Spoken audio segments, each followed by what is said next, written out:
একটা রান্না নিয়ে আজকে বানাবো ট্যাংরা মাছের ঝাল। তো অর্ধেক মাছ এখানে ভাজা, অর্ধেকটা ভাজা মোটামুটি হয়ে গেছে। এবার মাছগুলো তুলে রাখতে হবে, ভাজা হয়ে গেছে। মাছ ভাজার তেলটাতেই রান্না করবো। এই দেখো দিয়ে দিলাম, একটু দিয়ে দিতে হবে কালো জিরে, যেটা হালকা একটু ভেজে নিলাম। জন্য একটু মশলা কিছুই না, লঙ্কা হলুদ এগুলো লাগে, খুব ইজি।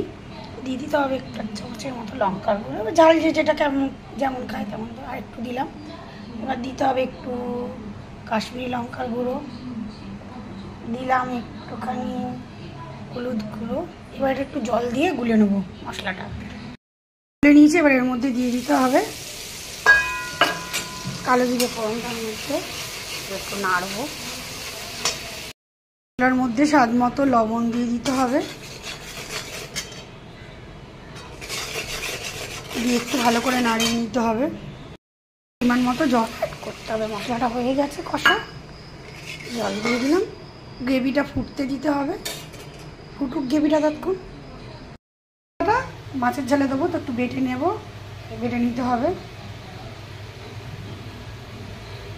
আর এদিকে গ্রেভিটাও কমে কমে এসছে একদম, এ দেখো। তো এবার মাছগুলো এর মধ্যে দিয়ে দিতে হবে।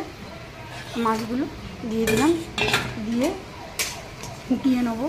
ফুটুক কিছুক্ষণ, তখন ধনেপাতাটা বেটে নিই। চলো বেটে নেওয়া যাক। ঠিক আছে, বেটে রাখা ধনেপাতাটা এর মধ্যে দিয়ে দিলাম, দিয়ে একটু নাড়িয়ে দেবো ভালো করে। এবার একটা অন্য পাত্রে ঢেলে নেবো মাছটা হয়ে গেছে। তো এবার অন্য পাত্রে ঢেলে নিয়েছি, তো রেডি। সার্ভ করে দিলাম গরম গরম ধনেপাতা বাটা দিয়ে, কালো জিরে দিয়ে ট্যাংরা মাছের তেল ঝাল।